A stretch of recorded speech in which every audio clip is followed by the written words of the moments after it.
আমাদের প্রেমের কথা চ্যানেলটির সকল প্রকারের পাঠ গল্প দেখতে আমাদের চ্যানেলটি সাবস্ক্রাইব করে পাশে থাকা বেল আইকনে ক্লিক করুন।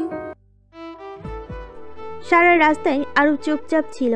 রিক্সাটা বাড়ির সামনে এসে থামতেই কাউকে কিছু না জানিয়ে বাড়ির ভিতর ঢুকে গেল আরু। আরিশ বুঝতে পারছি আরুর মনের অবস্থা। রিক্সার ভাড়াটা আরিশ মিটাতেই সানা বলে উঠল, ভাইয়া, আরুর হঠাৎ মন খারাপ হয়ে গেল কেন? কিছু কি হয়েছে নাকি তুই আবার ওকে কিছু বলেছিস? আরিশ চিন্তিত হয়ে বলল, আর ওনাদের সঙ্গে কথা বলার পর থেকেই আরু পাখির মন খারাপ। হয়তো ওনাদের দুঃখে বড্ড বেশি কষ্ট পেয়েছে। বড্ড বেশি নরম মনেরও যে কোনো কারোর কষ্টকে সহজে নিজের করে নেয়, তার জন্য আরো বেশি কষ্ট পায়। চিন্তা করিস না, আমি সামলে নেব। সানা দাঁত বের করে হেসে বলল, সে আমি জানি না যে আমার ভাইয়া কি কি পারে আর কি কি পারে না। আরিশ সানার কানটা ধরে বলল, বড্ড বেশি পেকে গেছো তুমি। বুঝেছি, সবকিছু আরাবের কাছ থেকেই শিখেছো। তাড়াতাড়ি তোমার বিয়ের ব্যবস্থা করছি, চিন্তা করো না। আরিশের কথার পরিবর্তে সানা হাসতে লাগলো। ওরা ঘুরতে থেকে বাড়ি আসার পর আরিশ আরুর সাথে ভালোভাবে সময় কাটাতে পারেনি। আরু বাড়িতে এসে রান্নাঘরে চলে গেছে। রাতের ডিনারটা নাকি ও বানাবে, তাই আলাদা করে ওর সঙ্গে আর কথা বলা হয়নি। তাছাড়া কিচেনে আরিশের মাও আছেন, তাই আর যেতে পারছে না আরিশ। কোনো বাইরের লোক থাকলে আরিশ কিছু মনে করতো না, কিন্তু বাড়ির লোকের সামনে একটু তো নিজেকে সংযত করে রাখতেই হবে, না হলে তারা কি ভাববে। হঠাৎ করে আরিশের ফোন আসাতেই আরিশ রুম থেকে বেরিয়ে গেল। আর ও রান্নাঘরে সব সবজিগুলো কাটছে, আর মনিকা খান ওর পাশে দাঁড়িয়ে হাতে হাতে সাহায্য করে দিচ্ছেন। মেয়েটা একা সবকিছু সামলাতে পারবে কিনা সেই কারণেই উনি রয়েছেন। জানো তো মামুনি, আমার ওনার জন্য খুব খারাপ লাগছে। ওনারা নিজের সন্তানকে হারিয়েছেন, খুঁজে পাচ্ছেন না। জন্ম দেওয়ার কয় মাস অবধি নাকি ওনাদের পেয়েছিলেন, তারপর নাকি হারিয়ে ফেলেছিলেন। আরিশের মা আর উত্তরে কিছু বললেন না, মনে মনে বলতে লাগলেন, তুইও যে এরকমই কারোর সন্তান রে মা, তোকে যে। এই বলে আর কিছু ভাবতে পারলো না। তখনই আরো বলে উঠল, ওনাদের কত কষ্ট, তাই না? আল্লাহ যেন ওনাদের সন্তানকে আবার ওনাদের কাছে ফিরিয়ে দেন, তাহলে ওনারা এই কষ্ট থেকে মুক্তি পাবেন। আল্লাহ যেন তোর দোয়া কবুল করে মামুনি। আপনি সব ঠিকঠাক বলছেন তো? মানে এটা কোনো ভুল খবর না তো? আমি যা বলছি একদম সত্যি বলছি। সব ঠিকঠাক খোঁজখবর নিয়েই আপনাকে বলছি স্যার। আর যা বলছি তাতে কোনো ভুল নেই। আপনি আবার আসল অপরাধীকে ধরতে পারবেন। আরিশ লোকটার সাথে হ্যান্ডশেক করে বলল, থ্যাংক ইউ সো মাচ। আপনি অনেক বড় উপকার করলেন আমার। আপনার এই খবরটা হয়তো অনেকগুলো জীবন পাল্টে দিতে পারে, তা আপনি হয়তো জানেন না। আমি জানি স্যার, আপনি যা করবেন সবার ভালোর জন্যই করবেন। স্যার, ম্যাডাম ভালো আছেন? আরিশ মুচকি হেসে বলল, হ্যাঁ ভালো। আল্লাহ যেন সব সময় এইভাবে ওকে হাসি খুশি রাখে। আমিন। রাতে ডিনার করে আরিশ রুমে যেতে দেখলো আরুষি ওয়াশরুমে গেছে। তখনই পাশে থাকা ফোনটা বেজে উঠতে তা রিসিভ করার জন্য ফোনটা হাতে করে নিয়ে বাইরে চলে গেল আরিশ। প্রিন্সিপালের ফোন এসেছে, হয়তো আরিশের এই সাফল্যর ব্যাপারেই কিছু বলবেন। আরুষি রুমে এসে দেখলো আরিশ রুমে নেই। ও ভাবলো হয়তো এখনো নিচেই আছে, তাই আরিশের জন্য অপেক্ষা করতে লাগলো। রুমের ভিতর একটু বসে রইল। সেখানে বসে থাকতে থাকতে যেন দমটা বন্ধ হয়ে আসছে, ভালো লাগছে না কিছুতেই। বারবার পায়চারি করছে আর বারবারই চোখে ভেসে আসছে সেই মহিলার কাতরোক্তি, তার সন্তানকে ফিরে পাওয়ার। শুধু একটু পায়চারি করে শান্ত হলো না, তাই না পেরে সাদে চলে গেল। সাদের এক কোণে দাঁড়িয়ে আছে আরও, আর ব্যস্ত নগরীর দিকে দৃষ্টিপাত করছে। এই শহরে মানুষ কত ব্যস্ত, কারোর জন্য সময় নেই। কেউ বা সব কিছু পেয়ে অসুখী, আবার কেউ বা কিছু না পেয়ে সুখী। এক অদ্ভুত নিয়মে যেন জীবনটা পরিচালিত হয়।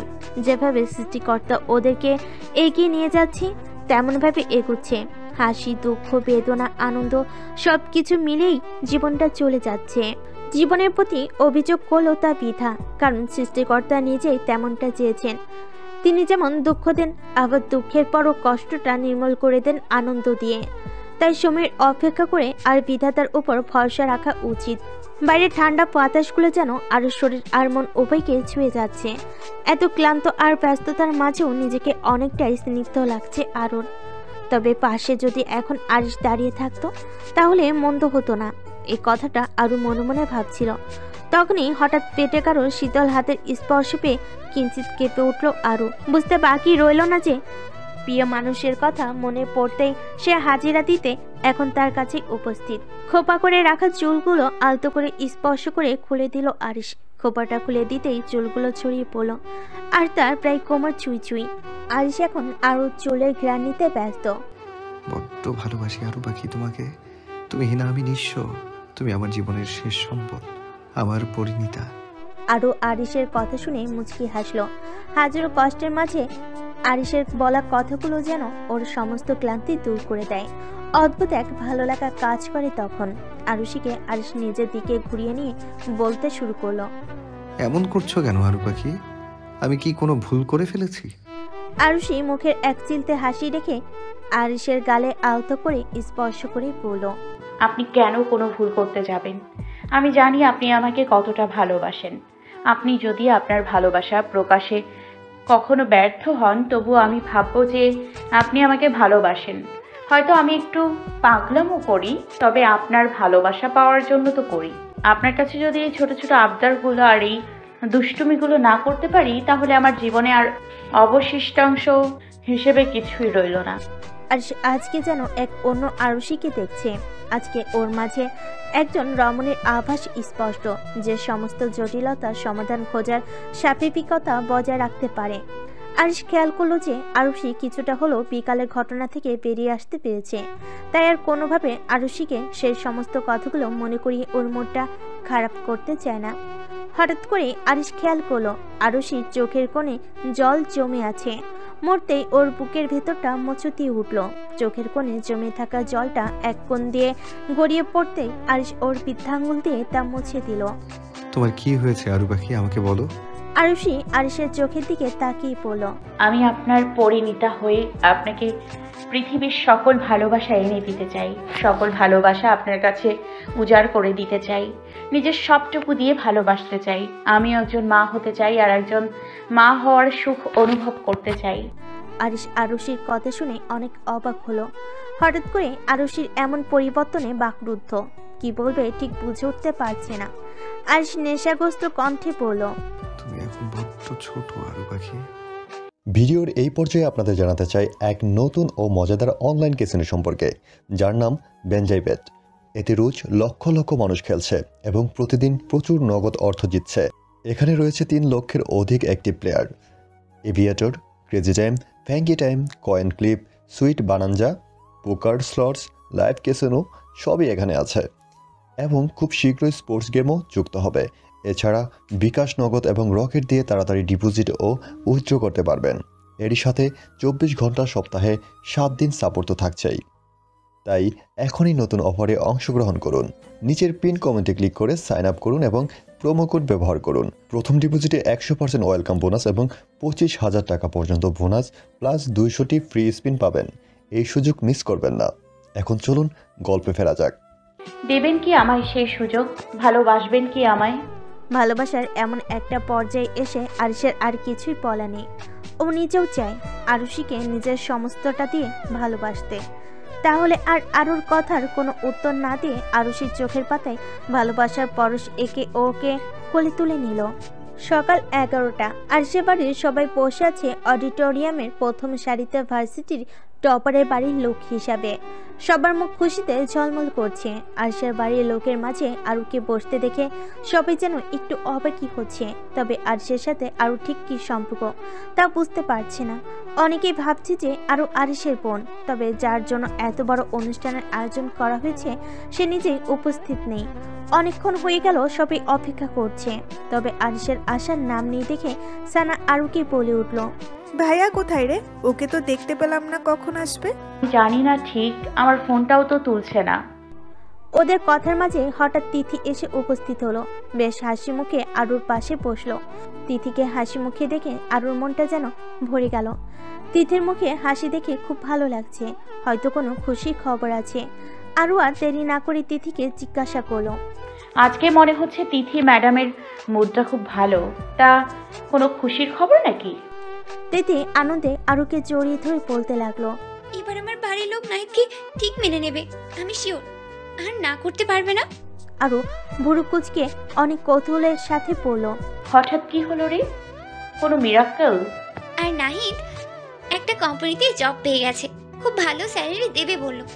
তাই আর কোনো চিন্তাই রইল না আমাদের। আরও আনন্দে তিথিকে জড়িয়ে ধরে বলল, এ তো খুব ভালো খবর। আনন্দটা আজকে দ্বিগুণ হয়ে গেল। ওদের কথার মাঝখানে হঠাৎ মাইক্রোফোনে প্রিন্সিপাল বলতে শুরু করলেন, আর কিছুক্ষণের মধ্যেই অনুষ্ঠান শুরু হবে এবং আমাদের কৃতি ছাত্র আরিশ খান খুব শীঘ্রই আসবে। কথাটা শুনে আরুষি আবার আরিশের ভাবনায় মগ্ন হলো। সত্যি তো, কি এমন কাজ যে আরিশ আসতে পারছে না? এখানে ওদেরকে আগে পাঠিয়ে দিয়ে বলল যে তাড়াতাড়ি চলে আসবে, অফিসে নাকি একটা জরুরি কাজ আছে। আরুষি এবার নিজের জায়গা ছেড়ে উঠে সবার থেকে কিছুটা দূরত্বে গিয়ে দাঁড়ালো। ফোনটা হাতে নিয়ে আরিশের নাম্বারে কল দিতে গিয়ে ভুলবশত তুরানের কাছে কলটা চলে গেল। তুরান ফোনটা ধরতে আরুষি ফোনটা ধরেই চটজলদি বলতে লাগলো, কোথায় আপনি? আর এত বেশি হচ্ছে কেন? সবাই আপনার জন্য অপেক্ষা করছে। তখনই হাসতে হাসতে তুরান বলে উঠল, আরে এটা স্যার নয়, এটা আমি রে, তুরান বলছি।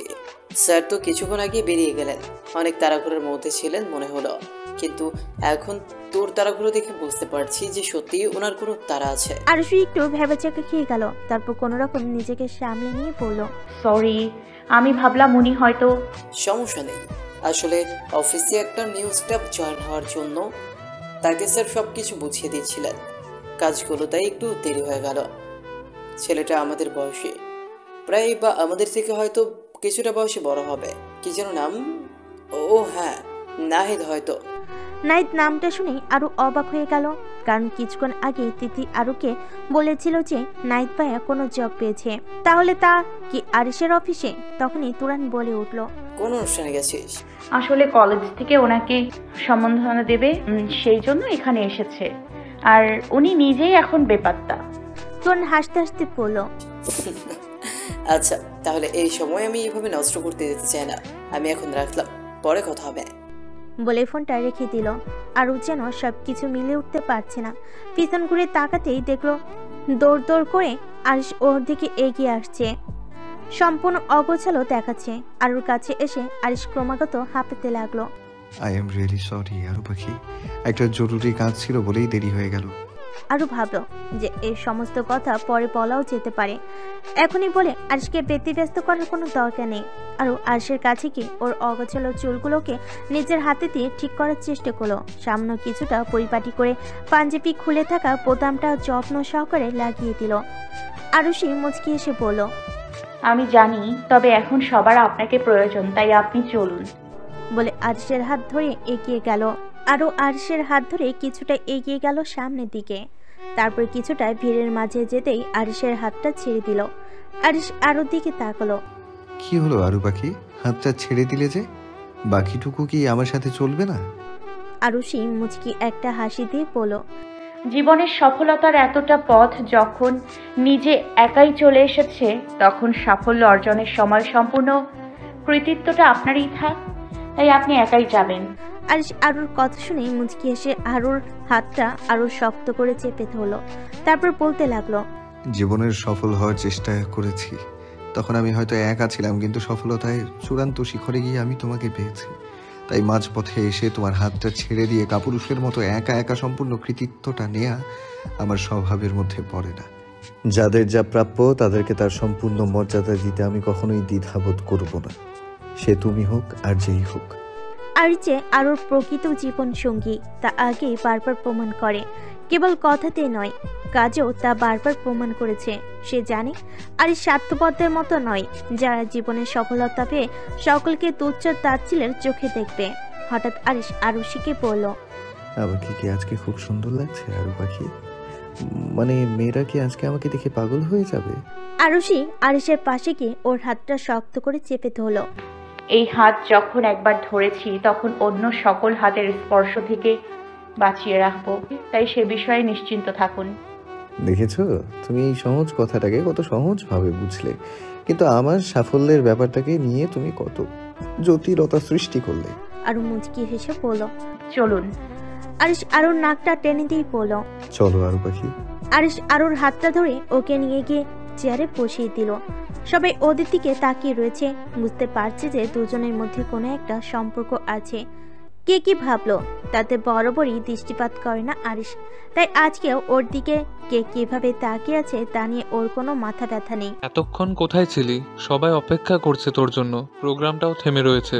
আসলে বাবা, অফিসের একটা কাজ গিয়ে লেট হয়ে গেছে সেই জন্য। তখনই মাইক্রোফোনে প্রিন্সিপালের গলার আওয়াজ ভেসে এলো। এবার আমরা আমাদের অনুষ্ঠান শুরু করতে চলেছি। আরিশও ইতিমধ্যে চলে এসেছে। এবার আমরা মঞ্চে ডেকে নিব আমাদের কৃতি ছাত্রীকে, যার জন্য এই বিরাট অনুষ্ঠানের আয়োজন। সঙ্গে সঙ্গে করতালির আওয়াজ আরুর কানে ভেসে এলো। এত জোরে করতালির আওয়াজ শুনে আরু শিউরে উঠল। এটা এক টানটান উত্তেজনাময় মুহূর্ত, যেখানে পরিবারের সকলেই আজ গর্বিত আরিশকে নিয়ে। আরিশ স্টেজের উপরে উঠতেই একটা মেয়ে এসে হাতে একটা ফুলের তোড়া দিয়ে গেল। আরিশের মুখে সেই মন মাতানো হাসি, যা দেখে যে কেউ পাগল হয়ে যেতে পারে। এমনিতেই আরিশ অত্যন্ত সুন্দর, তার উপর পাঞ্জাবিটাও মানিয়েছে বেশ। আর অগোছালো চুলগুলো আরও কিছুটা পরিপাটি করে দেওয়াতে আরও বেশি আকর্ষণীয় লাগছে দেখতে। আরিশ আমাদের কলেজের কৃতি ছাত্র। আমি সত্যি গর্বিত আজ এইরকম একজন স্টুডেন্টকে পেয়ে। এরকম চূড়ান্ত ফলাফল আজ অবধি আমরা খুবই কমই পেয়েছি। চেষ্টা করব যেন ভবিষ্যতে আরিশের মতো স্টুডেন্ট আরও বানাতে পারি।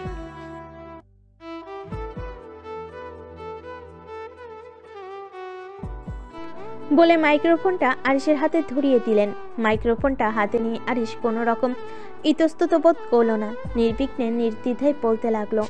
জীবনের লক্ষ্যটা হলো একটা বিরাট যুদ্ধের মাঠের মতো, যা অনেক বড়। তাকে প্রশস্ত করার জন্য নিজের সম্পূর্ণ প্রচেষ্টাই দরকার হয়। আজকে আমি সাফল্যের চূড়ান্ত শিখরে পৌঁছেছি। এর মানে এটা নয় যে আমার জীবনের লক্ষ্য সকলের থেকে আলাদা, তা নয়।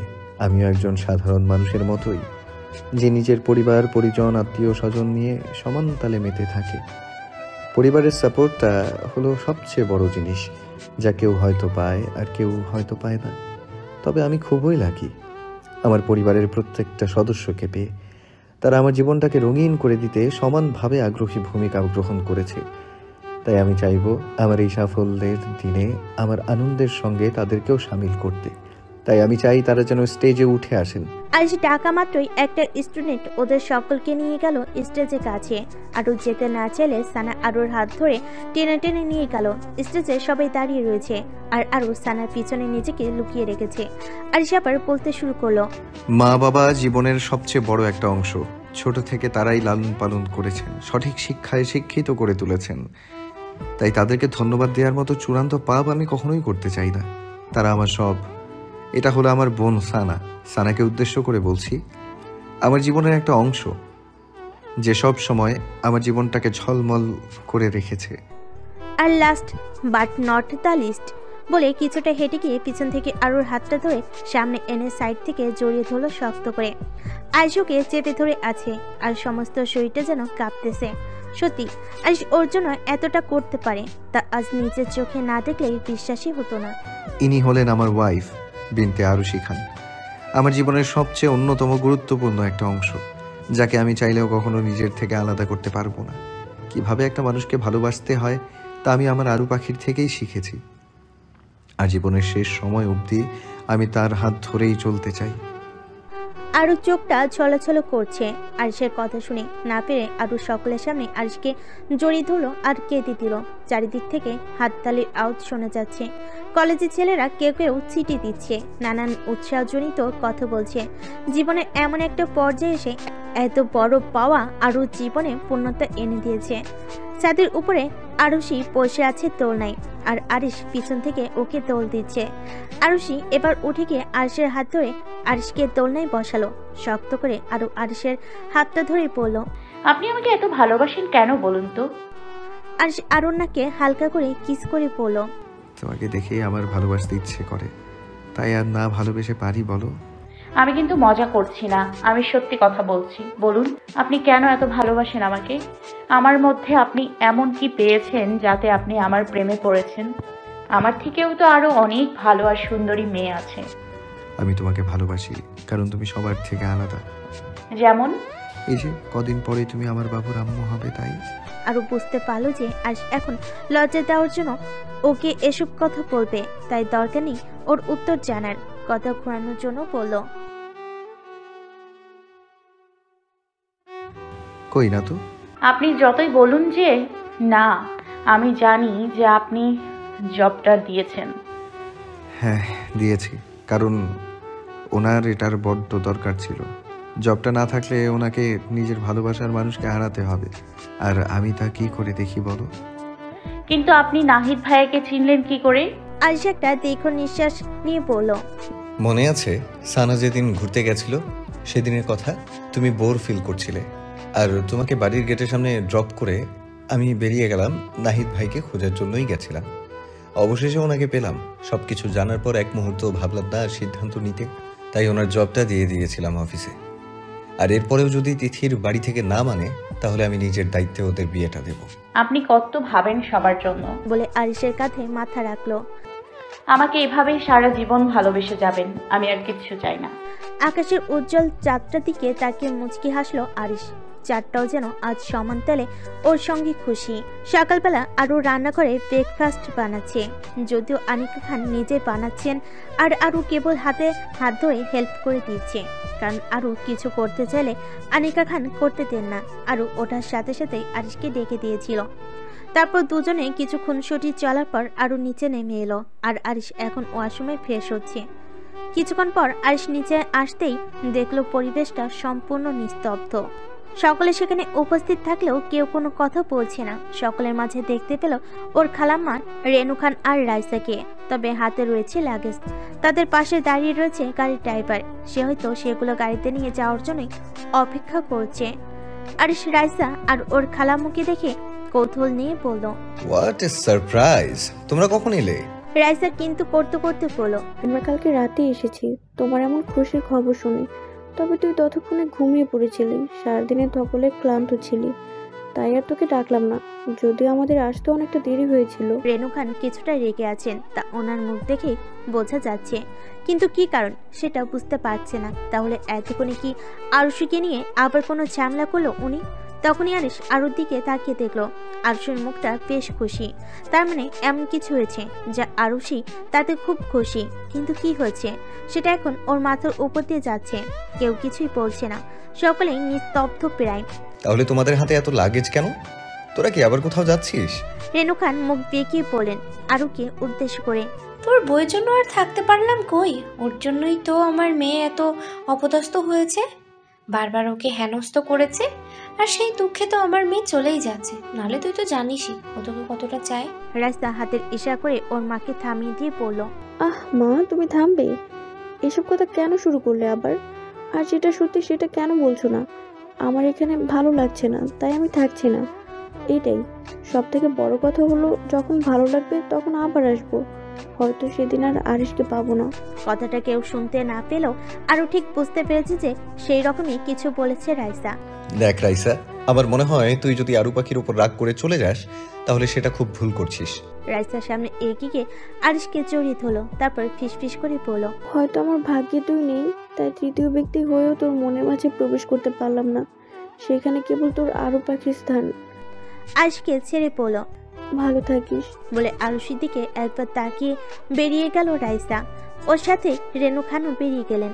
আনিকা খান কাঁদছেন, যতই হোক নিজের বোন আর পঞ্চি হয় ওরা, হাজার ভুল করলেও ভুলটা মেনে নিয়ে আবার নতুন করে শুরু করতে হয়। উনি নিজেও জানেন যে আরুষির কোনো দোষ নেই, তবু ওনাদের আজকে চলে যাওয়ার কারণে খুবই কষ্ট হচ্ছে। গোটা বাড়ি যেন কেমন থমথম করছে, সব কিছু যেন আরুর মাথার উপর দিয়ে গেল। যে সমস্ত কাজে ওর হাত নেই সেই সমস্ত কাজে দোষারোপিত হলো। সকলে খেলো আরও না খেয়ে ওপরে চলে গেল। ওর তো কোনো দোষ নেই, নিজের স্বামীকে ভালোবেসে তার জন্য যদি কিছু করা অপরাধের হয়, অন্যায় হয়, তাহলে সে ভুল আরও হাজারবার করতে পারে। মনমারা হয়ে জানালার দিকে তাকিয়ে বাইরেটা দেখছে এক মনে। দূরের আম গাছে দুটো পাখি বসে আছে পাশাপাশি, কত সুন্দরী না লাগছে তাদের দুজনকে একসঙ্গে, যেমনটা ওর আর আরিশকে লাগে একসঙ্গে থাকলে। এখন খুব কষ্ট হচ্ছে আরুর, তবে কেন তা জানে না। কারোর উপর অভিমান নাকি অন্য কিছু, নাকি ওকে অপমান করেছে তার দুঃখ। আসল কারণটা কিছুই বুঝে উঠতে পারছে না। আজকে আহানের কথা খুব মনে পড়ছে। আগে ওর বাবা যখন ওকে কথা শোনাতেন তখনই আহান প্রতিবাদ করত ওর হয়ে। অনেকদিন হলো আহানের সঙ্গে কথা হয় না, রাগ করে আহান আর ফোন করেনি আরুকে। ছোটবেলায় ওদের মা একই রঙের আর একই ধরনের দুটো গেঞ্জি এনে দিয়েছিলেন। সেটা পরে ওরা একটা ছবি তুলেছিল। ছবিটা ওর জামা কাপড়ের মধ্যে রাখা আছে। আজকে খুব দেখতে ইচ্ছে করছে ছবিটা, তাই আরও একটা দীর্ঘ নিঃশ্বাস নিয়ে ছবিটা আনতে গেল। তখনই খসখসে একটা জিনিস হাতে পড়তে সেটার মধ্যে কি আছে জানার জন্য বার করতে গিয়ে দেখলো একটা কাগজ। তাতে কিছু লেখা আছে। লেখাগুলো বাংলাতে নয়, ইংরেজিতে লেখা, তবে উচ্চারণগুলো বাংলাতে। আসলে সেটা কি তা জানার জন্য চিঠিটা খুলতেই অবাক হলো আরু। ডিয়ার আরুষি, জানো তো তুমি বড্ড বেশি লাকি, যার জন্য তুমি আরিশের মতো একজন লাইফ পার্টনার পেয়েছো। আমি ওকে খুব ভালোবাসি, তবে একজন তৃতীয় ব্যক্তি হয়ে, একজন তৃতীয় ব্যক্তি প্রত্যাখ্যিত হয়ে একটা সম্পর্কে থেকে। যদিও বা আমারই ভুল ছিল তোমাদের মাঝে গিয়ে ভালোবাসা আদায়ের ব্যর্থ চেষ্টা করা। আরিশকে আমি ছোটবেলা থেকেই পছন্দ করি, তবে একসাথে বড় হওয়া শুরু হতে না হতেই বহু দূরে চলে গেলাম ওর থেকে। 11 বছর বয়সে ক্যালিফোর্নিয়াতে আমি আমার ফ্যামিলির সঙ্গে থাকি। আরিশের সঙ্গে বন্ধুত্বটা ছিল সম্পূর্ণ অন্য ধরনের। ওকে ছেড়ে আসতে কষ্ট হয়েছিল। তখন এই আবেগ ভালোবাসা কি তা ঠিক বুঝতাম না, তবে এখন বুঝি। যখন শুনেছিলাম আরিশের সঙ্গে তোমার বিয়ে হয়ে গেছে, কোনোভাবেই সহ্য করতে পারিনি। মনে হচ্ছিল সব কিছু শেষ করে দিই। তোমার উপর রাগ হয়েছিল, ভাবলাম যে করেই হোক আরিশের জীবন থেকে তোমাকে সরাবই। কিন্তু যখন দেখলাম ও তোমাকে খানিকটা হলেও ইগনোর করছে, তা দেখে ভাবলাম কাজটা সহজ হবে। কিন্তু ওর বাইরের ইগনোরের থেকে বেশি কেয়ার ছিল তোমার প্রতি। সেটা আমার প্রথমে চোখে পড়েনি, আমি সেগুলো আনতে চাইনি। তাহলে বলি, সেদিন যখন আরিশের অফিসে গেলাম, তখন আমি বাইরে অপেক্ষা করছিলাম তুমি কখন বেরোবে। তুমি বের হতে অফিসে ঢুকলাম, তারপর আরিশের সঙ্গে ঘুরতে গেলাম। সেদিন রাইসা যখন বলল যে আরিশ যেখানে ওকে নিয়ে যাবে সেখানেই যাবে, তখন আরিশ রাইসাকে গাড়িতে করে নদীর ঘাটে নিয়ে গেল। সেখানে বড় বড় স্টিমার, জাহাজ আর লঞ্চগুলো দেখতেই মনটা খুশিতে ভরে গেল।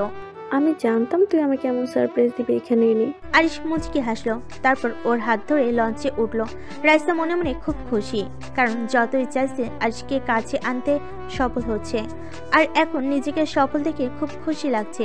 লঞ্চ চলছে আর হাওয়ার সাথে আরিশের সিল্কি চুলগুলো বাতাসে উড়ছে। এক অপরূপ সৌন্দর্য কাজ করছে আরিশের মাঝে। রাইসা মাঝে মাঝে আরিশের দিকে লজ্জা চোখে তাকাচ্ছে। হঠাৎ নিস্তব্ধতা কাটিয়ে আরিশ বলে উঠল, জানিস তো মেয়েটাকে আমি বড্ড ভালোবাসি, তবে মেয়েটা বুঝতেই চায় না, বড্ড অবুঝ, অল্প বয়স কিনা, তাই কোনটা ঠিক আর কোনটা ভুল তার মাঝে পার্থক্য করতে পারে না এখনো। সেই জন্যই তো বেশি রাগ করে থাকতে পারি না, নিজেকে কন্ট্রোল করা বড্ড কঠিন হয়ে পড়ে। তবে অনেক চেষ্টা করছি বারবার, কেবল ওকে একটু বোঝানোর জন্য যে বাস্তবতাটা আসলে কি। কথাটা শুনে রাইসা আরিশের দিকে তাকালো। আরিশ আবার বলতে শুরু করলো, জানি না মেয়েটার মধ্যে এমন কি আছে, তবে মেয়েটার বাচ্চা স্বভাব দেখেই ওর প্রেমে পড়েছিলাম। ও সবার থেকে আলাদা। ওর প্রতি আমার ভালোবাসাটাও একটা অব্যক্ত চিঠির মতো, যেখানে হাজার অক্ষরে পরিপূর্ণ থাকলেও তা কখনো পড়ে শেষ করা যাবে না। রাইসা আবার রেগে গিয়ে বলল, তাহলে আমার কি হবে? আমি তোকে ভালোবাসি, আমি জানি না, আমি তোকেই বিয়ে করব, তা যে করেই হোক। আরিশ মুচকি হেসে রাইসার দিকে তাকালো আর বলল, জোর করে কখনো ভালোবাসা পাওয়া যায় শুনেছিস? কথাটা শুনে রাইসা মাথা নিচু করে নিল, কারণ সত্যি জোর করে আর সবকিছু পেলেও ভালোবাসা পাওয়া যায় না।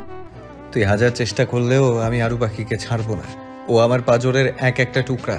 তোর জন্য এটাই ভালো হবে যে তুই একটা পারফেক্ট জীবনসঙ্গী খুঁজে নে, যে আমার থেকেও তোকে বেশি ভালোবাসবে। বৃথা একতরফা ভালোবাসা কখনো পূর্ণতা পায় না। রাইসা চুপ করে আছে। আরিশের বলা কথাগুলো বুকে এসে বড্ড লাগছে, কিন্তু আরিশ যা বলছে সেগুলো সত্য। জানিস 16ই এপ্রিলে একবার ওর অ্যাক্সিডেন্ট হয়েছিল। ভার্সিটিতে সবে নতুন নতুন এসেছে, শান্ত স্বভাবের, তবে খুবই বেখেয়ালিপনা আছে ওর মধ্যে। একা একা বাড়ি ফেরার জন্য ভার্সিটির গেট পার হতেই, বড় রাস্তা পার করতেই একটা বাইক এসে পাশ থেকে ধাক্কা মারতেই রাস্তার এক সাইডে পড়ে গেল। মাথা কেটে ক্রমাগত রক্ত বের হচ্ছিল সেদিন, আর হাতে পায়ে চোট পেয়ে সমস্ত জায়গা থেকে ছিটছিট করে রক্ত বের হচ্ছিল। দূর থেকে সমস্ত দেখতেই মনে হলো জীবনটা আমার মধ্যে আর নেই, সেটা যেন থেমেছিল সেখানেই। তাড়াতাড়ি করে হাসপাতালে নিয়ে গিয়েছিলাম। পরিচয়টা যখন জানতে চেয়েছিল, তখন স্বামীর পরিচয়ে ভর্তি করিয়েছিলাম হাসপাতালে, কারণ আমি ভাবতাম যখন ভালোবাসি তখন ওকে নিজের জীবন সঙ্গিনী বানাবো, এমন একটা উদ্দেশ্য নিয়েই ওকে ভালোবেসেছিলাম। ও সমস্ত বেখেয়ালি ভালোবাসা আমার পছন্দ নয়, যারা এভাবে ছেড়ে চলে যায়। তাদেরকে বড্ড ঘৃণা করি আমি। মেয়েটার প্রচুর ব্লাড শরীর থেকে বেরিয়ে গেছিল সেদিন। ও নেগেটিভ রক্তের গ্রুপের মানুষ খুবই কম, তাই ব্লাড পাওয়াটা প্রচণ্ড টাফ ছিল।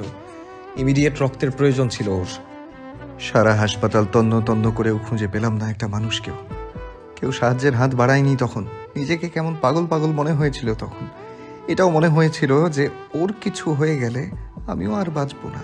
আরাফকে বলতেই ও বেরিয়ে পড়েছিল রক্তের খোঁজে। সমস্ত ব্লাড ব্যাংকে গিয়েও পেল না।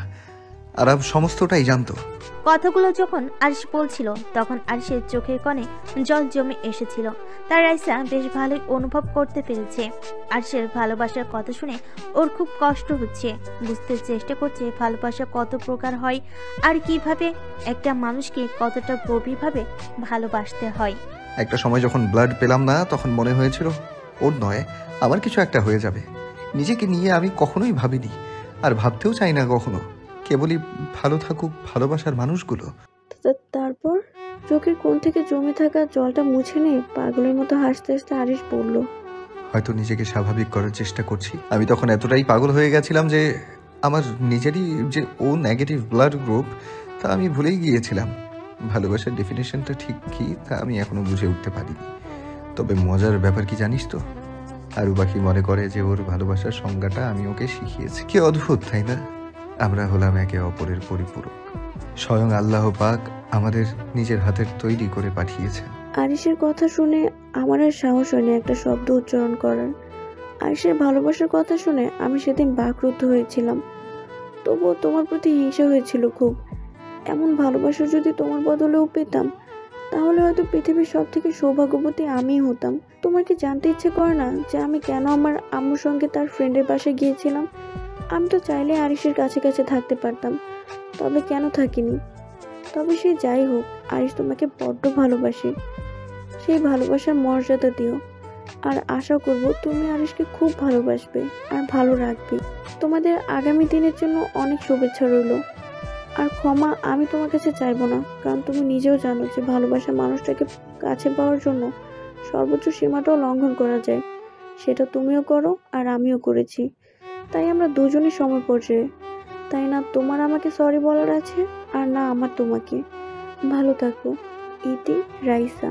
কথাগুলোর মাঝে যে রাইসার আরিশকে না পাওয়ার কাতরোক্তি ছিল তা আরুষি প্রতিটা অক্ষরে অনুভব করতে পেরেছে। সত্যি ভালোবাসা এমনই হয়, তা যে পায় সে সব থেকে ভাগ্যবান, আর যে না পায় সে হলো পৃথিবীর সব থেকে হতভাগা মানুষ। চিঠিটা পড়ে আর নিজেকে ধরে রাখতে পারল না আরুষ। আর যে ওকে ভালোবাসে সেটা আরিশ বারবার মানুষের সামনে প্রমাণ না করলেও ওর ভালোবাসাতে বুঝিয়ে দেয় বারবার, কিন্তু ওর অজান্তে আরিশ এতটা করেছে তাও আজকে জানতে পারলো চিঠিটা পড়ে। রাইসা না বলে ওর জীবনে এমন একটা ঘটনা হয়তো না জানা অধ্যায়ের খাতায় নাম লেখাতো। জীবনটা বড়ই অদ্ভুত। আর চিঠিটা আঁকড়ে ধরে অনবরত কেঁদে চলেছে, ফুপিয়ে ফুপিয়ে। সঙ্গে সঙ্গে ভালোবাসার হাত দুটো ওকে নিজের বুকের সাথে জড়িয়ে নিতেই কান্নার মাত্রা দ্বিগুণ হয়ে গেল। আরুকে কাছে টেনে আরুর কপালে একটা ভালোবাসার পরশ এঁকে দিল। ভালোবাসার সুখে আজ কারোর চোখে জল, আর কারোর চোখে ভালোবাসা না পাওয়ার চোখের জল। কিভাবে জীবনটা পার হয়ে চলেছে ক্রমাগত। বেশিরভাগ সময়টাই এমন হয় যে আমরা যাকে চাই তাকে আর পাওয়া হয়ে ওঠে না, আর অপ্রত্যাশিতভাবে এমনই একজন মানুষ জীবনে চলে আসে যার প্রতি পূর্বের ন্যায় ভালোবাসাটা ঠিক আর হয়ে ওঠে না। থেকে যায় কিছু ব্যর্থ ভালোবাসার মতো ঘটনা। এইভাবে দিন পার করছে হাজার হাজার মানুষ, আর নিজেকে সামিল করছে না পাওয়ার ভালোবাসার ভিড়ে।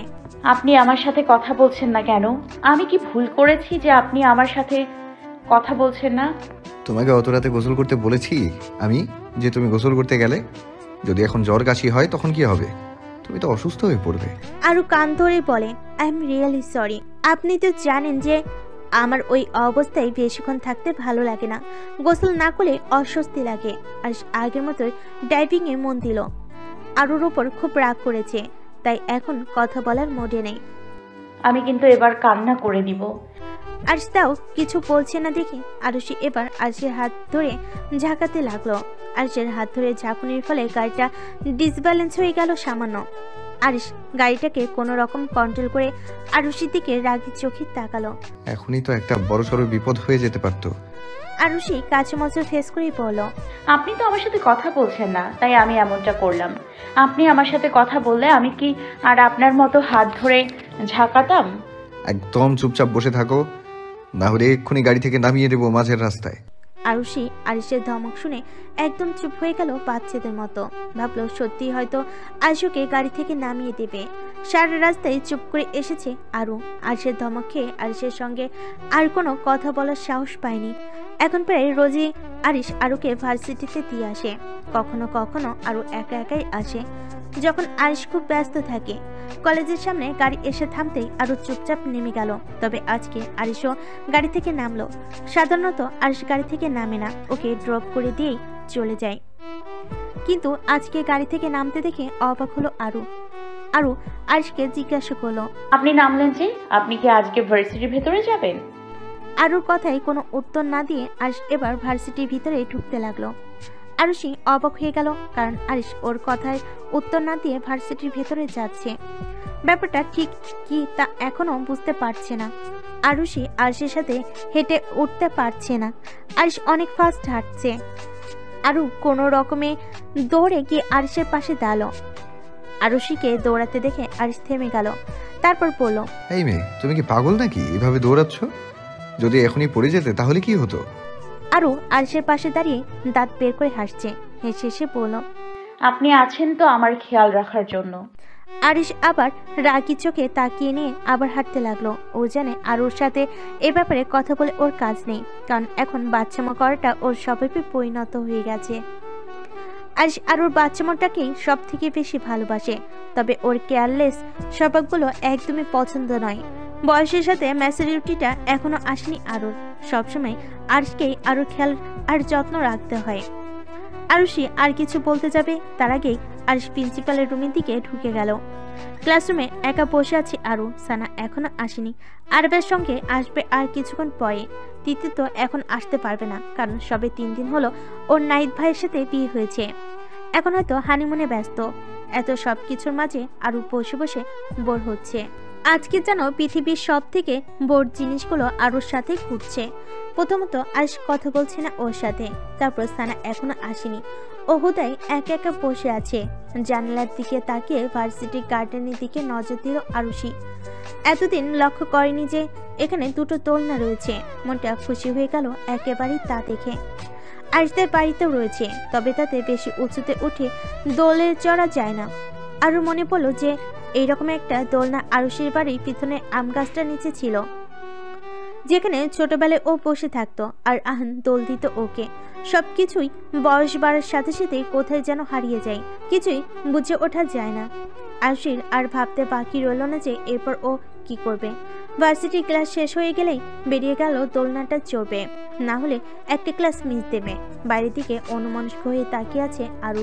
তখনই পরিচিত কণ্ঠে ধমক শুনে সামনের দিকে তাকালো। ক্লাসে সবাই দাঁড়িয়ে আছে, শুধু ও এতক্ষণ জানালার দিকে তাকিয়ে আকাশ পাতাল ভাবতে গিয়ে ক্লাসে কি হচ্ছে কিছুই ওর কানে পৌঁছায়নি। দেখলো ক্লাসের মধ্যে দাঁড়িয়ে আর তার সঙ্গে প্রিন্সিপাল স্যার। আরু সেদিকে অবাক চোখে তাকিয়ে থাকতেই পাশ থেকে সানা একটা চিমটি কাটলো। কিরে, তুই কখন এলি? আর এই সব কি হচ্ছে?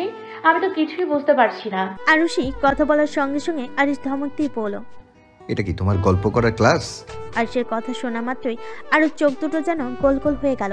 সে ভাবছে এসব উনি কি বলছেন। প্রিন্সিপাল স্যার আরিশের কাছ দেখে একটু মুচকি হাসলেন, কারণ দুজনের মধ্যে যা চলছে তা দেখে কেউ বলবে না যে তারা হাজব্যান্ড ওয়াইফ। প্রিন্সিপাল স্যার শুকনো কিছু বলেন, আচ্ছা আরিশ, আমি বলি কি তুমি শান্ত হও। সো স্টুডেন্ট, তোমরা সবাই আরিশকে চেনো। আমাদের কলেজের ছাত্র সে। আমাদের কলেজ থেকে সম্বর্ধনা দেওয়া হলো কলেজ টপার হিসেবে। তার জন্য বেশ কয়েকদিন আগে একটা অনুষ্ঠানও করা হয়েছিল। আই হোপ তোমাদের সকলের মনে আছে। সকলে একসাথে চেঁচিয়ে বলল, এস স্যার। সবার কথা শুনে আরও মুখ ভেঙচি দিল। মনে মনে বলল, নিজের বউয়ের সঙ্গে যে নিরামিষ হয়ে কথা বলে না, সে আমার নাকি ক্লাস টপার। আরিশের কাছে একটা সুযোগ ছিল দেশের বাইরে গিয়ে প্রফেসরি করার, কিন্তু আমাদের কলেজের কথা ভেবে, কলেজের স্টুডেন্টের কথা ভেবে আমাদের কলেজের প্রফেসর হিসাবে ক্লাস করাবে। আই থিঙ্ক তোমাদের কোনো অসুবিধা হবে না, কারণ ও এলিজিবল। আমার কথাটা আরিশ রেখেছে, তার জন্য আমি খুবই খুশি। প্রিন্সিপালের কথা শুনে সব মেয়েরা আরিশের দিকে হাঁ করে তাকিয়ে আছে, কারণ এতদিন আরিশের উপর সকলে ক্রাশ খেয়েছে একজন সিনিয়র হিসেবে, তবে আজকে একজন টিচার হিসেবে বেশ সবাই তাকে গিলে গিলে খাচ্ছে। যদিও বা সবাই জানে যে আরিশ বিবাহিত, তবু ক্রাশ খেতে সমস্যা কোথায়? প্রিন্সিপালের কথা শুনে আরো অবাক হয়ে গেল। এ ঝটকার মধ্যে থেকে বেরিয়ে আসতে পারছে না, সানা ফিস ফিস করে বলল, মুখটা বন্ধ কর, না হলে মুখে মাছি ঢুকে যাবে, তারপর সেটা পেটে গিয়ে ভো ভো করবে। সানার কথা শুনে আরো আরিশের দিকে তাকিয়ে মুখটা বন্ধ করে নিল। তারপর সানাকে বলতে লাগলো, উনি তো আমাকে বলেননি আগে যে এই কলেজের প্রফেসর হিসেবে যোগদান করছেন। সে তো আমিও জানতাম না, তবে এখন বেশ ভালোই হলো। সবাই ভাইয়ার উপর ক্রাশ খাবে আর তুই হা করে সবার দিকে তাকিয়ে তাকিয়ে দেখবি, কিছু বলতে পারবি না। আরুষি সানার দিকে রাগে চোখে তাকালো। আশা করি তোমরা সবাই ক্লাসে অ্যাক্টিভ হবে, আর আরিশ যা যা বলবে সেগুলো ফলো করবে, কোনো অসুবিধা হওয়ার কথা নয়। Yes sir. প্রিন্সিপাল আরিশের সঙ্গে হ্যান্ডশেক করে তারপর রুম থেকে বেরিয়ে গেলেন। আরিশ সকলকে বসতে বলল। সবাই আরিশের দিকে তাকিয়ে আছে। আজকে সে ব্লু কালারের শার্ট পরে এসেছে, যাতে তার সৌন্দর্য আরো বেড়ে গেছে। আরিশ এক এক করে সকলের নাম জানতে চাইছে। সবাই নাম বলছে। সানার কাছে আসতে সানা বলে উঠল, আমি সানা খান। ওকে, বসো। এবার আরুষির পালা। আরুষি উঠছে না। তার এখন ভীষণ রাগ হচ্ছে আরিশের উপরে, কারণ ক্লাসে ঢুকে আরিশ তাকে বকাবকি করেছে, আর তার উপরে সকাল থেকে কথা বলছে না। আবার তার সঙ্গে কলেজে যোগদান করেছে সেটাও বলেনি। তবে সেই খুশিটা যেন রাগ দিয়ে চাপা পড়ে গেছে, তাই এই মুহূর্তে মুডটা বেশ গরম। আরুষি উঠছে না দেখে আরিশ বলে উঠল, আপনাকে কি আবার ডেকে ডেকে তুলতে হবে? আরুষি রাগি মুড নিয়ে বলো, বিনতে আরশি খান। আরিশ ভুরু নাচিয়ে বলো, ও আচ্ছা, বেশ, তা বসো। আরিশ ক্লাস করাচ্ছে, সবাই মনোযোগ দিয়ে শুনছে। তার মধ্যে থেকে তাহিরা বলে, মেয়েটা আরিশের দিকে অনেকক্ষণ ধরে অদ্ভুত এক নজরে তাকিয়ে আছে, আরও ব্যাপারটা লক্ষ্য করেছে দেখে খুব রাগ হচ্ছে তার। এভাবে একটা বিবাহিত পুরুষকে দেখার কি আছে সেটা সে বুঝতে পারছে না। হঠাৎই তাহিরা উঠে দাঁড়ালো, তারপর আরিশকে জিজ্ঞাসা করলো, স্যার, আমি ইকুয়েশনটা ঠিক বুঝতে পারিনি, আপনি প্লিজ একটু বলবেন? যদি এখানে এসে বলতেন তাহলে একটু সুবিধা হতো। আরিশ তাহিরার কাছে এলো, তা দেখে আরো সানাকে বলল, দেখ তোর ভাই ওই মেয়েটা ডাকতেই চলে এলো, এত লুচু ছেলে একটা, আবার সকলের সামনে আমাকে অপমানও করলো। আরও এটা ভার্সিটি, আর ভাইয়া প্রফেশনাল কাজের মধ্যে কখনো পারিবারিক সম্পর্ককে এন্টার করতে দেয় না, তাই ভার্সিটিতে এসে ভাইয়ার থেকে এরকম ব্যবহার পাবি সেটা ভুলে যা। আরিশের কথা শুনে আরো প্রায় কাঁদো কাঁদো হয়ে গেল। চোখের জল টলমল করছে। এক পলক পড়লে হয়তো গড়িয়ে পড়বে মনে মনে ভাবছে। উনি এখন আর আগের মতো আমাকে ভালোবাসে না। হঠাৎ করে বেল পড়ে গেল লাঞ্চের জন্য। এখন ক্লাস শেষ, তাই চাইলেও আর ক্লাস নিতে পারবে না। এবার বুঝেছো? না স্যার, বুঝতে পারিনি এখনো। তাহলে তুমি লাঞ্চ কমপ্লিট করে এসো। Okay sir. আজ ওর রুমের দরজার আড়ালে দাঁড়িয়ে রয়েছে, কখন ওখান দিয়ে আরও যাবে সেই অপেক্ষায়। বেশি বকাবকি করে ফেলেছে। লাঞ্চ টাইম বলে সমস্ত স্টুডেন্ট চারিপাশে ঘোরাঘুরি করছে। সানা আর আরও দুজনে হেঁটে যাচ্ছে, আর আরও চোখে জল টলমল করছে। সানা বুঝতে পারলেও কিছু বলার সাহস করে উঠতে পারলো না, কারণ যদি এখন কিছু বোঝাতে চাই আরও কিছু বুঝবে না, উল্টো ওকে আরও দু চারটা কথা শুনিয়ে দিবে। আরও জানে না যে আরিশের নতুন রুমটা কোথায়, তাই আরিশের রুম পার করে যখন যাচ্ছিল তখনই হাতে হালকা টান দিয়ে একজন ওকে ঘরের ভিতর ঢুকিয়ে নিল। এইরকম অনুভব করলো আরও। সানা দেখতে পেল আরিশকে। আরিশ ইশারায় ওকে ক্যান্টিনে যাওয়ার জন্য বলল, আর ওরাও আসছে। আরও আরিশকে দেখে বলল, আমার হাত ধরেছেন কেন? ছাড়ুন, আমার হাতে লাগছে। হাতটা ছাড়ানোর চেষ্টা করে। আরিশ আরুকে ওর বুকে জড়িয়ে নিল। আরিশ আরুকে বুকে জড়িয়ে নিতেই আরু কেঁদে ফেল ফুপিয়ে ফুপিয়ে। আপনি আমাকে সবার সামনে তখন অপমান করেছেন, আমার দোষটা কি বলবেন? আমি জানি তো আপনার এখন আমাকে ভালো লাগে না। আপনি সবকিছু এখন আমার থেকে এড়িয়ে যান। কোন দিন হয়তো বলবেন, আরু পাখি তুমি আমার জীবন থেকে চলে যাও। আরুকে বুক থেকে সরিয়ে নিয়ে ওর ঠোঁটজা দখল করে নিল আরিশ। বেশ কিছুক্ষণ পর আরুকে ছেড়ে দিয়ে বলল, আমাকে ছেড়ে যাওয়ার কথাটা কখনো মুখে আনবে না। তোমাকে ছাড়া একটা মুহূর্ত ভাবতে পারি না আমি। তুমি কি তা জানো না? আমি তোমাকে কতটা ভালোবাসি সেটাও জানো, তারপরও কেন এসব মুখে আনো বলো তো? তাহলে আপনি আমাকে ওইভাবে বললেন কেন সকলের সামনেই? কারণ তুমি খুব অমনোযোগী তাই। তুমি কি জানো, তুমি যখন অন্য দিক তাকিয়েছিলে, তখন আমি আর স্যার আসতেই যখন সবাই উঠে দাঁড়ালো তুমি অন্য দিকে তাকিয়েছিলে। তাই সবাই তোমাকে নিয়ে হাসাহাসি করছিল। আমাকে নিয়ে হাসাহাসি করার কি আছে? আমাকে দেখে কি হাসি পায়? তুমি তো আমার আরু পাখি, তোমাকে দেখে কেন হাসতে যাবে? ওরা তো আমার দিকে তাকিয়েছিল, আমি তো ওদের ক্রাশ, তাই না? আরু রাগি চোখে আরিশের দিকে তাকালো। খবরদার, এসব কথা দুবার মুখে আনলে আমি আর আপনাকে আসতে দিব না। কেন, হিংসা হয় বুঝি? আরু আরিশকে ধাক্কা মেরে নিজেকে ছাড়িয়ে নিয়ে বলল, তা হবে কেন? আমিও তো ভাবছি একটা নতুন করে প্রেম করব, কি ভালো হবে, তাই না? তুমি করলে আমিও করতে পারি। আরু আরিশের কলার ধরেই বলল, সে কথা ভুলেও ভাববেন না। আর আরিশও পরম আবেশে আরুষিকে জড়িয়ে ধরলো। একটা কফি শপে বসে আছে আরিশ, আর তার সামনে বসে আছে আহান। তুমি আরুকে সমস্ত সত্যি কথা বলছো? আমি এখনো ওকে সমস্তটা বলিনি, তবে কালকে বলবো। না জানি ওর মনের উপর দিয়ে কতটা প্রেশার যাবে যখন সমস্তটা জানাবে। চিন্তা করবেন না ভাইয়া, আপনার বোনের সারা জীবনের দায়িত্বটা যখন নিয়েছি তখন ওর দুঃখটাকেও ভাগ করে নেব, আর নিজের সমস্ত সুখটাকে উজাড় করে দেব। কালকে ওর সব আমি ওকে ফিরিয়ে দেব, যা ওর প্রাপ্য। আমার বাবা এতদিন ধরে এই দিনটির জন্য অপেক্ষা করেছিলেন, তবে আরুর এই করিতুম জন্মদিনের কথা বলতেন বারবার। তবে তার পিছনে যে এতটা কুৎসিত একটা উদ্দেশ্য থাকতে পারে তা যদি আমরা আগে জানতাম তাহলে এতটা খারাপ পথে ওনাকে এগোতে দিতাম না। ওনাদের জায়গায় উনি ঠিক ভাইয়া। আজকাল কে চায় বলুন তো একটা বাইরের মেয়েকে নিজের সমস্ত সম্পত্তি দিতে? তুমিও এ কথা বলছো? আরিশ মুচকি এসে কফিতে চুমুক দিয়ে বলল, এটা ওনার পয়েন্ট অফ ভিউ থেকে আমি কথাটা বলছি। আর আমিও চাই না যে আরু পাখি অন্য কারো সম্পত্তি নিক, তার কোনো প্রয়োজন নেই। আমার যা আছে তাতে ওর চলে যাবে ভালোভাবেই, আর আশা করি ভবিষ্যতে আমার সন্তানের কোনো অসুবিধা হবে না। আমি নতুন সব ধরনের ব্যবস্থা করেছি, আরু পাখি সই দিয়ে আপনাকে আপনার সমস্ত সম্পত্তিটা দিয়ে দেবে। কিন্তু আমার ওই সম্পত্তি চাই না। কিন্তু ভাইয়া, ওটা আপনার প্রাপ্য অধিকার, তাই না চাইলেও আপনাকে তা নিতে হবে। আমি চাই না আমার আরু পাখি কোনো খারাপ কাজের তকমা লাগিয়ে ঘুরুক। সেটা আপনি হয়তো না মানলেও আপনার বাবা সারা জীবন এটাই বিশ্বাস করবেন, তাই উনি যা চাইছেন সেটাই পূরণ করব আমি। আন চুপ করে আছে, মাথা নিচু করে। ওর বাবার করা কাজকর্মের কারণে ও খুবই লজ্জিত। এখন আরিশকে বলার মতো আর মুখ নেই। ভাইয়া, কালকে আপনি আর মামুনি আসবেন আমাদের বাড়িতে আর ওর জন্মদিন উপলক্ষে। যতই হোক আপনারা ওর নিজের মানুষ। নিজের মানুষ আর হতে পারলাম কই? নিজের মানুষ হলে ওকে খারাপ মানুষদের থেকে রক্ষা করতে পারতাম। আপনারা দুজনেই হলেন এমন একজন যারা ওকে এতদিন ভালোবেসে এসেছেন, ওকে ভালোবেসে বড় করে তুলেছেন, তাই নিজেদেরকে একটা মানুষের খারাপ কাজের কারণে ছোট ভাববেন না। আন আরিশের হাতে নিজের হাতটা রেখে বলল, আমার বোনকে তুমি ভালো রেখো। ছোটবেলা থেকে কখনো খারাপ মানুষের ছায়া লাগতে দেইনি আমি। ওর সাথে কথা না বলে আমি নিজেও কষ্ট পাই। ভাইয়া, আপনি কোনো চিন্তা করবেন না আরু পাখিকে নিয়ে, আর কালকে একটু তাড়াতাড়ি আসবেন, না হলে মন খারাপ করবে। সন্ধ্যেবেলায় আরুষিকে নিয়ে আরিশ ওদের ফার্ম হাউসে চলে এসেছে। আরুষিকে একান্তে জন্মদিনের শুভেচ্ছাটা ভালোবেসে জানাতে চায়, আর তার সঙ্গে নিজের সমস্ত ভালোবাসার প্রকাশ করতে চায়। সুইমিং পুলের পানিতে পা ডুবিয়ে বসে আছে দুজনে। আরিশের কাঁধে মাথা রেখে যেন অদ্ভুত এক শান্তি পাচ্ছি আরু। হঠাৎ আমাকে এখানে নিয়ে আসলেন আপনি?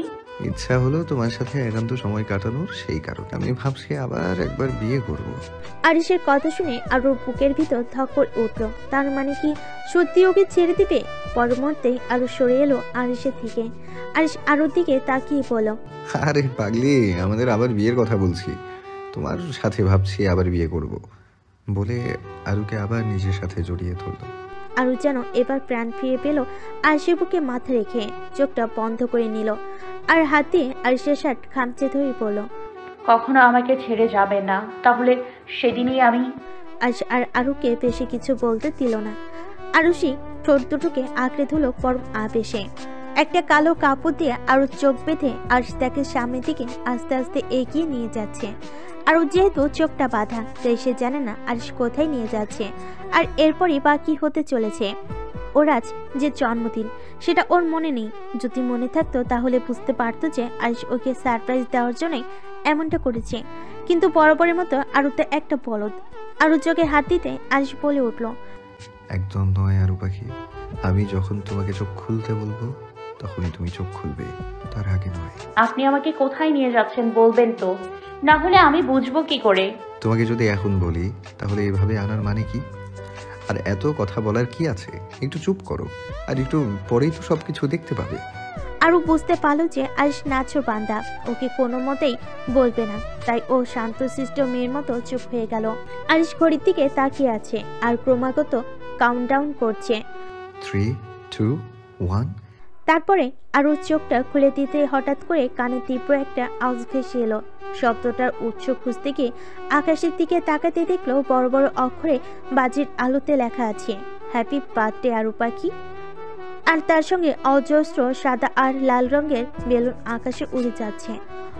অসম্ভব সুন্দর একটা দৃশ্য, এমনটা আরু এর আগে কখনো দেখেনি। আরিশ আরুর কাঁধে চুমু দিয়ে পড়ল। হ্যাপি বার্থডে আরু পাখি। আমার ছোট্ট আরু পাখি আজ 20 বছরে পা রাখলো। আর সে থেকে এরকম একটা সারপ্রাইজ পেয়ে আরুর চোখে জল চলে এলো। কখনো এসব কল্পনা করেনি। তারপরে আরু আরিশের দিকে ঘুরে তাকালো। আরু ভাঙ্গা ভাঙ্গা কণ্ঠে বলল, আপনি আমার জন্য এতটা। এরপর আর কিছু বলতে পারলো না। আরিশ আরুর ঠোঁটে আঙ্গুল দিয়ে আলতো করে স্পর্শ করে বলল, একদম এমন কথা বলবে না আরু পাখি। তোমার জন্য করবো না তো কার জন্য করব? আমার কি আরো 10টা 5টা বউ আছে যে তাদের জন্য আমি করব? তুমি তো আমার সব। বলে আরুকে জড়িয়ে ধরলো আরিশ। আরুষিকে জড়িয়ে ধরতেই আরু ফুপিয়ে ফুপিয়ে কেঁদে উঠল। আরিশ আরুকে নিজের সাথে আরো জোরে চেপে ধরলো। একদম কাঁদবে না আরু পাখি, তোমার চোখের জল আমার সহ্য হয় না। আরিশের কাছ থেকে ওর জীবনে নতুন করে বাঁচতে শেখার অনুপ্রেরণা পেয়েছে। জীবনটাকে কিভাবে সঠিক পথে আর আনন্দ করে সবার সাথে কাটাতে হয় সেটাও আরিশকে ভালোবেসে বুঝেছে। আরু এখনো কেঁদে চলেছে আরিশের বুকে। আর সেবার আরুর মাথায় হাত বুলিয়ে বলতে লাগলো, আরু পাখি দেখো, এখন 12টা 5, অলরেডি 5 মিনিট তুমি এইভাবেই কেঁদে কেঁদে কাটিয়ে ফেলেছো। এবার কেকটাও তো কাটতে হবে নাকি? তারপর তোমাকে আবার অনেক অনেক আদরও করতে হবে, তাই আর দেরি করা ঠিক হবে না। আরিশের কথা শুনে আরু লজ্জা পেয়ে গেল। তারপর আরিশকে নিজের থেকে ছাড়িয়ে পড়ল। আরিশ চোখ মেরে বলল, শুধুই কি বলি, কিছু কি? আরু আরিশের মুখ চেপে ধরলো হাত দিয়ে। আপনাকে বলতে হবে না, আমি বুঝে গেছি। আরিশ আরুর কথা শুনে হাসতে লাগলো। তারপর আরুর হাত ধরে সামনে টেবিলটার দিকে এগিয়ে গেল যেখানে কেক রাখা রয়েছে। টেবিলের কাছে যেতেই হঠাৎ করে আরিশ আরুর সামনে একটা কাগজ ধরিয়ে দিল। হঠাৎ এমন একটা সময়ে এই কাগজটার কি তাৎপর্য সেটা বুঝতে পারলে আরু আরিশকে জিজ্ঞাসা করলো, এটা কিসের কাগজ? আরিশ আরুর হাতে পেনটা ধরিয়ে দিতে দিতে বলল, এখানে একটা সই করে দাও ছোট্ট করে। আমার সই কেন লাগবে? আরিশ আরুর চোখের দিকে গভীরভাবে তাকিয়ে বলল, বিশ্বাস করো তো আমাকে? নিজের থেকেও বেশি। বলে কাগজটায় কি লেখা আছে তা না পড়ে আরু সিগনেচার করে দিল। আরিশ আরুর কপালে একটা চুমু দিয়ে মনে মনে ভাবতে লাগলো, আমি চাই না কখনো কারো খারাপ আঁচ তোমার গায়ে লাগুক, তাই সকল খারাপের থেকে সারা জীবন এভাবেই আগলে রাখবো তোমায়। কোনো খারাপ কাজের তকমা তোমাকে পেতে দেব না। আপনি কি এত ভাবছেন? আরুর কথাই আরিশের ধ্যান ভাঙলো। তারপর আরিশ বলল, তেমন কিছু না আরু পাখি, এটাই ভাবছিলাম যে তোমার বয়স এখন 20, তাহলে আমাদের বেবি তার আম্মুর থেকে প্রায় 20। তার মানে আমাদের বেবি তোমার থেকে 20 বছরের ছোট হবে, আমার থেকে আরো 26 বছরের ছোট হবে। তুমি আমার থেকে 6 আর আমি তোমার থেকে 6 ছোট বড়, মানে অল সেট। বলে আরিশ হাসতে লাগলো। আসলে ও আরুকে কনফিউজ করার জন্য এমনটা বললো। আরিশ কি বললো তা আরুর মাথার উপর দিয়ে গেল। কথার কোনো লজিক নেই, আলো ঝালা সব কথা। আরিশ কি বললো তা আরু আর কানে নিল না, কারণ সত্যি কথাটায় কোনো লজিক নেই যে তা থেকে বুঝে কোনো মানে পার করবে আরু। আচ্ছা, আর বেশি দেরি না করে ম্যাডাম আপনি এবার কেকটা কেটে ফেলুন। আপনিও আমার হাতে ধরবেন। আরিশ আরুর কথা রাখতেই ছুরিটা আরুর হাতে ধরলো। কেকটার দিকে আরুষি এতক্ষণ নজর দেয়নি, কিন্তু যখন সেদিকে তাকালো অবাক হয়ে গেল, কারণ কেকটার উপরে আরুর একটা ছবি রয়েছে যেখানে আরুর পাউট করে একটা পোজ দিয়েছে। সেই রকম ছবিটা আরুর খুব পছন্দের। ছবিটাকে আরু কিউট লাগছে কেকটার উপরে দেখতে। তারপর দুজন মিলে কেক কাটলো। দুজনকে খাই দিয়ে আরিশ আরুষির কোমর ধরে নিজের কাছে নিয়ে এলো। আমি জানি না তুমি কি মনে করবে, তবে আমি আজ তোমার জন্য একটা গিফট নিয়ে আরু পাখি। আরু আরিশের গালে স্পর্শ করে বলল, আমার আবার কিসের গিফটের দরকার, যেখানে আপনি নিজে আল্লাহর দেয়া আমার সর্বশ্রেষ্ঠ উপহার, আপনাকে পেয়ে আমি খুশি। আর কিছু চাই না আমার। আরিশ মুচকে হাসলো, তারপর আরুর হাত ধরে সামনের দিকে এগিয়ে নিয়ে গেল। পিছন থেকে একটা মিউজিক বাজতে লাগলো।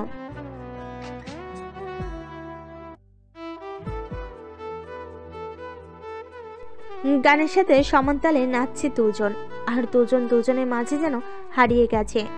গান থামতেই আরু নিজেই আরিশের ঠোঁট দুটো আঁকড়ে ধরল। এই দ্বিতীয়বারের মতো আরু নিজের থেকে আরিশকে ভালোবেসেছে, আর আরিশ কোনো রকমই তা ফিরিয়ে দিতে চায় না। মামুনি আর কত খাওয়াবে বলো তো? সেই থেকে খাইয়েই যাচ্ছ আমাকে। এবার তো আমি পুরো ফুটবল হয়ে যাব। প্লিজ মামুনি, আর না। নিজের দিকে একবার তাকিয়ে দেখেছিস কি অবস্থা চেহারার? আর এর ওপরে আবার একটা নাতি নাতনি আসলেই উল্টে যাবি। তখন কি হবে বলতো? তোকে সামলাবো নাকি তাকে সামলাবো, কোনটা? কথাগুলো শুনতে আরো চুপ হয়ে গেল। এই একটা জিনিস নিয়ে কোনো কথা হলে আরো আর কোনো কথা বলে উঠতে পারে না। খুব লজ্জা পায় ও, আরো চুপ হয়ে গিয়েছে। আনিকা খান ওকে খাওয়াচ্ছেন আর ও মুখ বুজে সব খেয়ে নিচ্ছে, না হলে আবার লজ্জায় পড়বে ওনার কথা শুনে। আরুকে চুপ করে থাকতে দেখে আনিকা খান মুচকি মুচকি হাসছেন, সানার দিকে তাকিয়ে হাসছেন। তা এই যে আপনার জন্মদিন, তার ট্রিট কোথায়? আরু সানার দিকে অবাক চোখে তাকালো। কিসের ট্রিট? কবে তার ট্রিট? জন্মদিন, তার জন্য আবার ট্রিট দিতে হয়? কোথায়? তুই আমার একটু কেয়ার করবি, তা না? সত্যিই তো, তোর খেয়াল রাখা উচিত। আর আমার কেন জানি মনে হচ্ছে খুব তাড়াতাড়ি একটা সুখবর আসতে চলেছে আমাদের পরিবারে। আরু কথাটা শুনেই মাথা নিচু করে মুচকি মুচকি হাসতে লাগলো। সত্যি ওদের পরিবারের একজন সদস্য বাড়তে চলেছে, তবে তা খুব শীঘ্রই। কিন্তু আপাতত এ ব্যাপারে সম্পূর্ণ সঠিক নয় আরও নিজেও। অনেকক্ষণ ধরে আরিশ ওই বৃদ্ধ দম্পতিকে মানাচ্ছে যাতে তারা আজকে আরও জন্মদিনে যায়। আজ আরও যদি আপনার নিজের মেয়ে হতো তাহলে কি আপনি যেতেন না? কথাটা শুনে রেজওয়ানা আহমেদ কেঁদে ফেলেন, কারণ আজকে দিনও যে তাদের মেয়ের জন্মদিন ছিল। এরকম একটা দিনেই তিনি তার মেয়েকে হারিয়েছিলেন, সেই কথাটা বারবার চোখে ভাসছে। চোখে জমে থাকা জল নিয়ে ঝাপসা চোখে দূরে ফ্রেমে বাঁধানো বাচ্চার ছবিটার দিকে তাকিয়ে বলে উঠলেন, দেখো বাবা, তোমাকে আমি কি করে বোঝাই যে আজ নয়, অন্য দিন যাব আমরা। তা আমি জানি না, তবে আপনারা না গেলে আরু পাখি খুবই কষ্ট পাবে। আজিজ আহমেদ রেজওয়ানা আহমেদের কাঁধে হাত রেখে বলেন, ছেলেটা তো ঠিকই বলছে। আজ নিজের সন্তানের কাছে নেই বলে আপনার সন্তানের খুশিতে সামিল হব না, সেটা কি করে হতে দেই বলো? যতই হোক সে একটা সন্তান। রেজওয়ান আহমেদ চোখটা মুছে আয়েশার দিকে তাকিয়ে বলেন, আচ্ছা বাবা, আমরা যাব। শুধু আপনারা দুজন গেলে হবে না, আপনাদের গোটা ফ্যামিলিকে নিয়ে যেতে হবে, তার সাথে আয়ুষীকেও। বলে আরিশ আয়ুষীর কাছে গিয়ে ওকে কোলে তুলে নিল আর পকেট থেকে চকলেটটা বার করে আয়ুষীর হাতে দিল। চকলেটটা আয়ুষীর হাতে দিতেই খুব খুশি হলো ও, আর আরিশের গালে চুমু খেলো। মেয়েটা বড়ই ভাগ্যবতী যে এমন একজন স্বামী পেয়েছে। আল্লাহ সবসময় ওদেরকে ভালো রাখুক, আমিন। রাত 8টা।